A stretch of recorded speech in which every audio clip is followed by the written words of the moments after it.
हृदय में श्री राम जी को, रोम रोम में श्री राम नाम को दिखा दिए तो सबकी बुद्धि हर गई और सबने सोचना शुरू किया कि बताओ, हम लोग माला की चाहना करने लगे थे प्रभु के सामने। बताओ, अरे प्रभु को हृदय में बैठाना चाहिए, प्रभु के प्रेम को प्राप्त करना चाहिए। हम लोग की दृष्टि भौतिकता की ओर चली गई। हमको माला चाहिए, हमको माला चाहिए, हमको संपत्ति चाहिए, हमको प्रतिष्ठा चाहिए, अरे हमको भक्ति चाहिए, ये होना चाहिए। ये विचार सबके मन में आया। श्री हनुमान जी महाराज का मंगलमय चरित्र का कुछ जो विशेष प्रसंग है, कुछ ग्रंथों में प्रस्तुत है, वह सब आप थोड़ा सुनिए। हनुमान जी महाराज एक दिन माता श्री सीता जी के चरण में वंदन प्रणाम किए। माता जी ने उनको आशीर्वाद दिया। माता जी उस समय सिंदूर लगा रही थी। हनुमान जी ने पूछा, माता जी ये लाल सिंदूर आप क्यों लगाती हैं? तो माता श्री सीता जी ने सरल भाव से कहा, बेटा हनुमान, इससे मेरे प्राणनाथ श्री रघुनाथ जी की आयु बढ़ती है, उनको प्रसन्नता होती है। हनुमान जी ने कहा, ये तो मुझे भी अभिष्ट है, मैं भी चाहता हूँ हमारे श्री राम जी बहुत लंबे समय तक जिंदा रहें, चिरंजीवी हो और प्रसन्न रहें। तो हनुमान जी ने किसी से कुछ कहा नहीं और पूरे शरीर में सिंदूर को तेल में मिला करके लेप लिए और लेप करके सभा में गए। और सभा में गए तो ठहाका मार के सब लोग हंसने लगे। श्री राम जी भी आज बहुत हंसने लगे, हनुमान जी भी हंसने लगे। कहा, वाह, आज तक प्रभु को इस तरह से मैंने हंसते नहीं देखा, बहुत अच्छा किया हमने। अब प्रभु इतने प्रसन्न हो गए क्योंकि माता जी तो बहुत थोड़ा सा सिंदूर लगाती हैं, एक लकीर, और मैंने पूरे शरीर में लगाया तो मैं उनका दास हूं। पूरे शरीर में लगाया इसलिए मेरे श्री राम जी चिरंजीवी हो गए और बहुत प्रसन्न हो गए। हनुमान जी भी खूब हंसने लगे। प्रभु ने कहा, हनुमान जी आप क्या किए आज ये? कहा, स्वामी मैंने माता जी से पूछा तो माता जी ने बताया कि सिंदूर लगाने से आपकी आयु बढ़ती है, आपकी प्रसन्नता बढ़ती है। तो मैंने सोचा कि आपकी आयु और आपकी प्रसन्नता दिन दूना रात चौगुना बढ़ते रहे, इसलिए मैंने सिंदूर लगा लिया पूरे शरीर में। ठाकुर जी ने, श्री रघुनाथ जी ने कहा, वाह हनुमान जी वाह, बहुत अच्छा कहा। सुनिए, सभासदों से कहा, आज मंगलवार है, आज के दिन हनुमान जी को जो सिंदूर तेल चढ़ाएंगे उनके सारे मनोरथ पूरे हो जाएंगे। तो तब से श्री हनुमान जी महाराज के सिंदूर तेल के चढ़ने की परंपरा बन गई। दूसरी एक कथा ये है, श्री हनुमान जी इस प्रकार से सेवा करते हैं कि भरतादिक भाई को, यहाँ तक कि माता श्री सीता जी को भी सेवा कम मिलती है।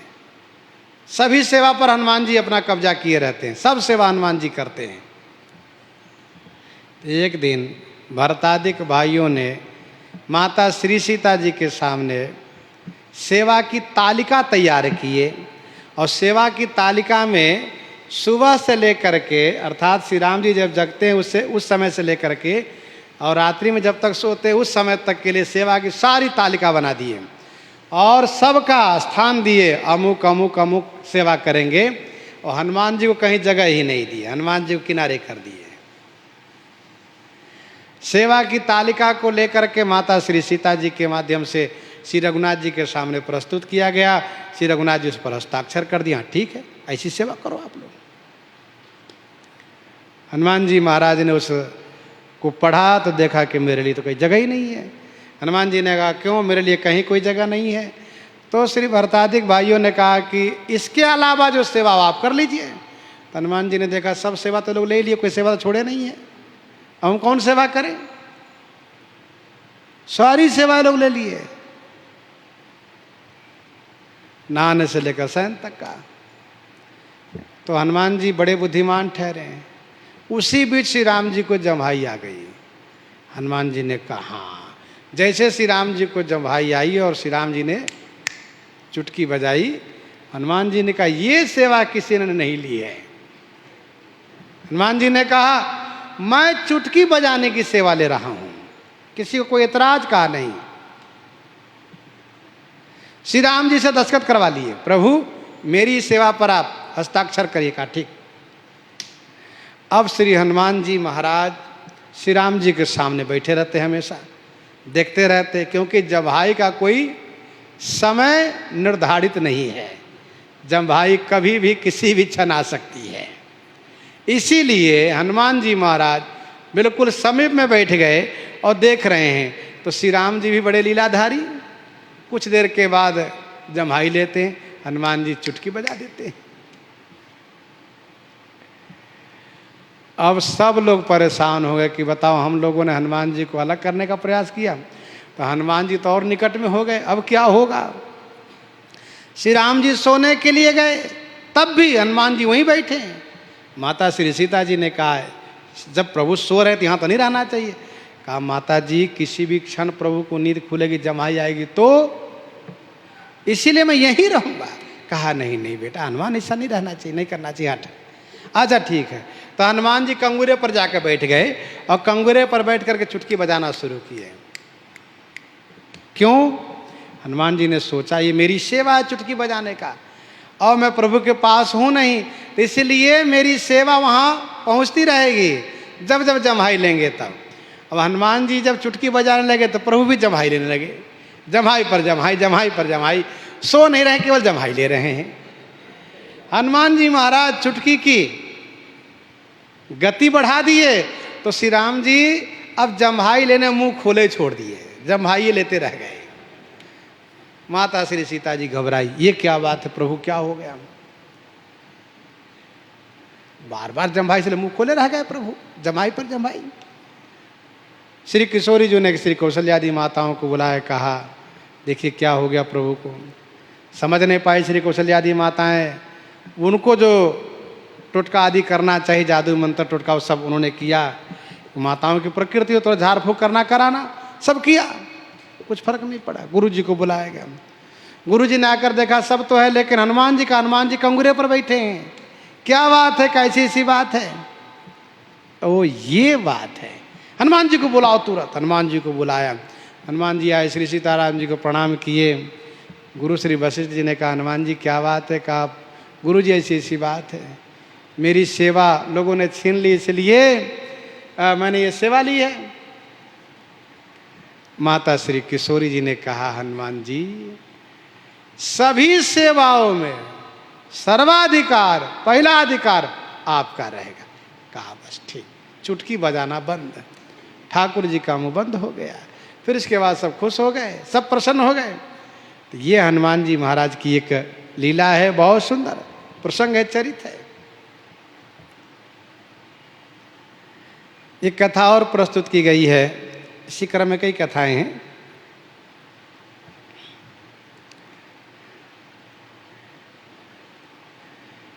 हनुमान जी महाराज अयोध्या जी में विराजते हैं, तो माता अंजना भी यहीं आ गई हैं, सब लोग यहीं विराजते हैं। काशी नरेश आए, देवर्षि नारद जी को कौतुक दिखा, कुछ खेल होना चाहिए। नारद जी को बिना कुछ नया खेल देखे मन नहीं मानता। नारद जी ने काशी नरेश को उकसाया, कहा सुनो, केवल प्रभु श्री राम जी को प्रणाम करो, राजा धीराज श्री राम जी, सबको प्रणाम करने की जरूरत नहीं है।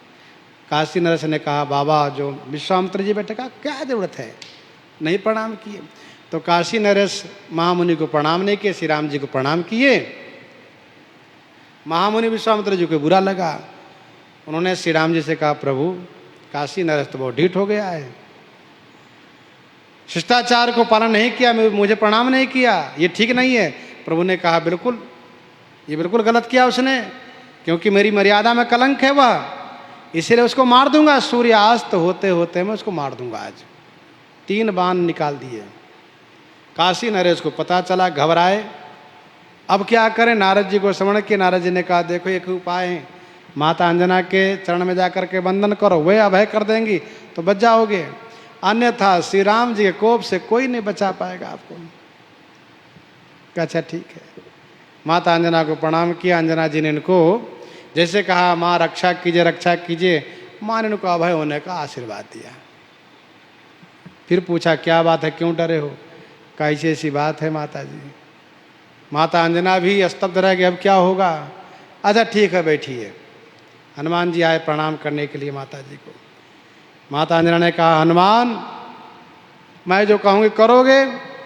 कहा माँ जो आप कहो मैं करूँगा। वचन दो। कहा मैंने वचन दिया। कहा इस काशी नरेश को रक्षा करना है। क्या किया इसने? कैसा ऐसा हुआ है। महामुनि विश्वामित्र को प्रणाम नहीं किया, वे कुपित हो गए और उनके शिकायत पर श्री राम जी को मारने के लिए प्रतिज्ञा कर चुके हैं। कहा है तो बहुत बुरा, लेकिन अब प्रयास करेंगे। काशी नरेश को सरयू जी में ले जाकर स्नान करवाया। कहा सुनो श्री राम जय राम जय जय राम, श्री राम जय राम जय जय राम, नाम जपो, क्योंकि राम जी से बड़ा उनका नाम है। राम जी भी नाराज हो तो नाम महाराज रक्षा कर सकते हैं। राम राम करो, श्री राम जय राम जय जय राम। श्री राम जी बाण चलाए, बाण काशी नरेश को परिक्रमा करके वापस हो गया। अब हनुमान जी ने कहा सुनो अब श्री राम जय जय राम नहीं, अब कहो जय सिया राम जय जय सिया राम, जय सिया राम जय जय सिया राम। युगल नाम का जाप करो। युगल नाम के प्रभाव से दूसरा बाण भी फेल हो गया। अब तीसरा बाण चलने वाला है। हनुमान जी ने कहा नाम के क्रम बदलो, जय सिया राम जय जय हनुमान, तुम्हारी रक्षा होगी। अब उन्होंने जय सिया राम जय जय हनुमान का जाप शुरू किया। श्री राम जी का बाण निरर्थक हो गया। श्री राम जी सोच रहे अब क्या होगा। इधर गुरु वशिष्ठ जी ने काशी नरेश को समझाया, क्या देख रहे हो? अरे महामुनि विश्वामित्र को प्रणाम करो, तुम नहीं जानते हम कितना संकट झेले हैं।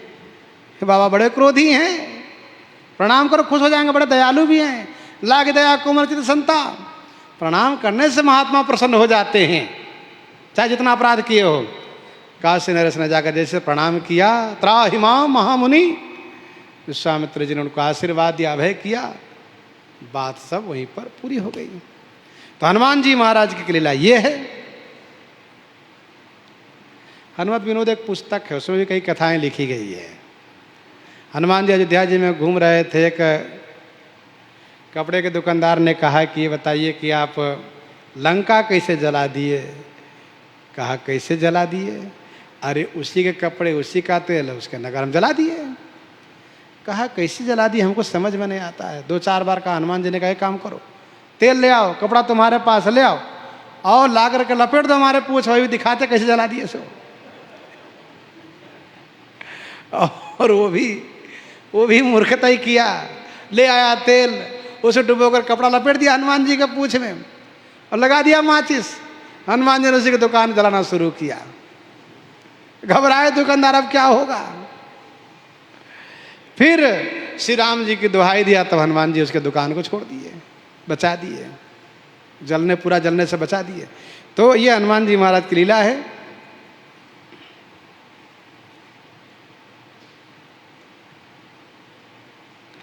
एक दिन की बात है, माता श्री सीता जी ने सोचा पवन पुत्र को मैं भोजन कराऊं, बेटा हनुमान को। बेटा हनुमान जी, माता जी कल मेरे हाथ के भोजन पाना। कहा माता जी मैं पाऊंगा, बहुत आनंद है। माँ किशोरी जी ने बहुत सुंदर चतुर्वेद खटरस भोजन बनाया। एक एक विधि वर्णन नहीं जाई, छरस रुचिर व्यंजन बहु जाती, एक एक रस अग्नित भांति। अब हनुमान जी पाने बैठे, माँ के हाथ से भोजन मिलने लगा। पाते गए माता श्री सीता जी की रसोई खाली होने लगी। कितना हनुमान पा रहा है। माँ ने देखा कि अरे तो हनुमान नहीं है तो शंकर जी पाने बैठ गए, क्योंकि शंकर जी हनुमान जी बने हैं। रुद्रावतारी श्री हनुमान जी महाराज, भगवान शंकर बड़े गदगद हो गए। माँ किशोरी जी के कर कमल से आज प्रसाद पाने को मिल रहा है। माता श्री सीता जी ने सोचा ये तो प्रलयंकर हैं। हाँ, पूरे ब्रह्मांड को समाप्त कर देने वाले, इनके लिए भोजन क्या है इतना। तब माता श्री सीता जी उनके कपाल पर लिख दिया ओम नमो शिवाय, ओम नमः शिवाय लिखा तो हनुमान जी तुरंत पूर्ण तृप्त हो गए, संतुष्ट हो गए। ये हनुमान जी कथा है।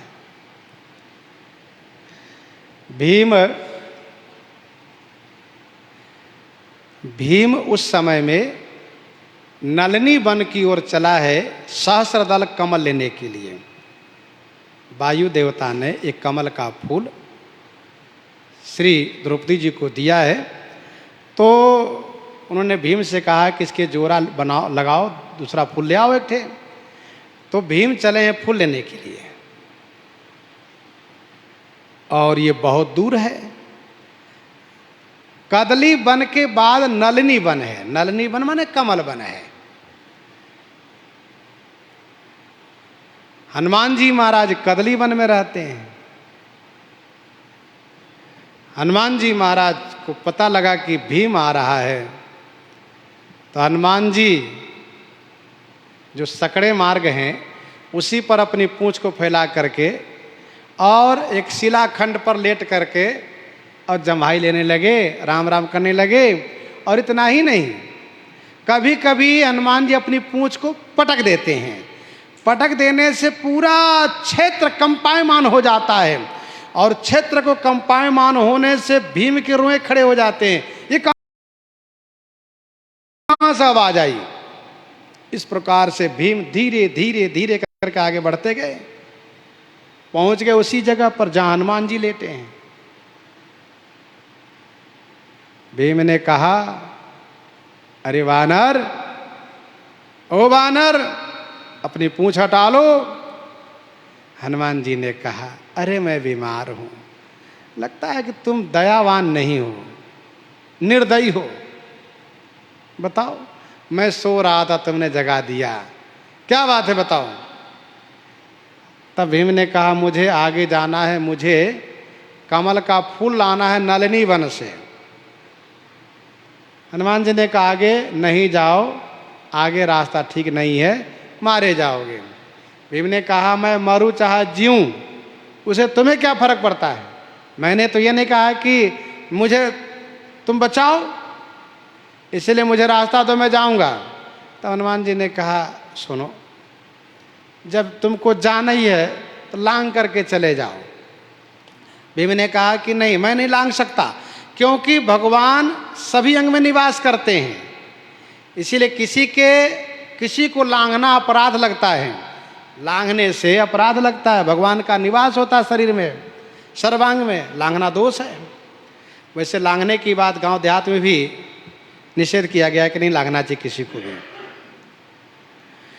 भीम ने कहा कि मैं जानता हूं कि भगवान का निवास, इसलिए नहीं लांघता हूं, नहीं तो मैं लांघ जाता पूरे पर्वत को।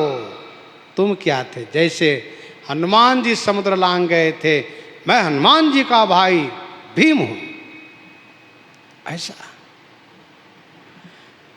तब हनुमान जी ने कहा ये काम करो, नहीं लांघ सकते हो तो तुम हटा के, पूंछ हटा के चले जाओ। मार्ग बहुत सकड़े हैं, बगल से रास्ता नहीं, वही रास्ता है। हनुमान जी अपनी पूंछ फैलाए हैं। भीम बरबराते हुए, बीमार है, कहीं जाके लेट जाना चाहिए, पड़े रहना चाहिए, रास्ते पूंछ फैला लिए हैं, पड़े हैं, कहते पूंछ हटा नहीं सकते हैं, तुम उधर जाओ नहीं। बड़बड़ाते हुए बाईं हाथ से पूंछ को हटाना चाहे, हिला नहीं, क्या बात है? दाहिनी हाथ लगाया, नहीं उठा, दोनों हाथ लगाया, पसीना पसीना हो गया, उठा ही नहीं पूंछ। भीम घबराया, ये है कौन? तब याद आया कि मैंने सुना था कि श्री हनुमान जी कदली वन में यहीं रहते हैं, इधर ही रहते हैं। तब भीम ने कहा आप कृपा करके अपने रूप का दर्शन दीजिए, क्योंकि इस प्रकार से वानर नहीं हो सकता जिसकी पूंछ को भीम न उठा सके। हनुमान जी मुस्कुरा दिए, दर्शन दिए। भीम बड़ा आनंदित हुए। आनंदित होने के बाद तब भीम ने आमंत्रित किया कि युद्ध में आप आइए। हनुमान जी ने कहा मेरी गर्जना को पृथ्वी नहीं सह पाएगी, कोई योद्धा मेरे सामने ठहर नहीं पाएगा। क्या करोगे मुझे ले जा करके? ये द्वापर की भूमि है, तब त्रेता की भूमि थी। युग के अनुसार सभी वस्तुएं संकुचित हो जाती है, उसमें सभी में कमजोरी आ जाती है, सब कमजोर हो जाता है।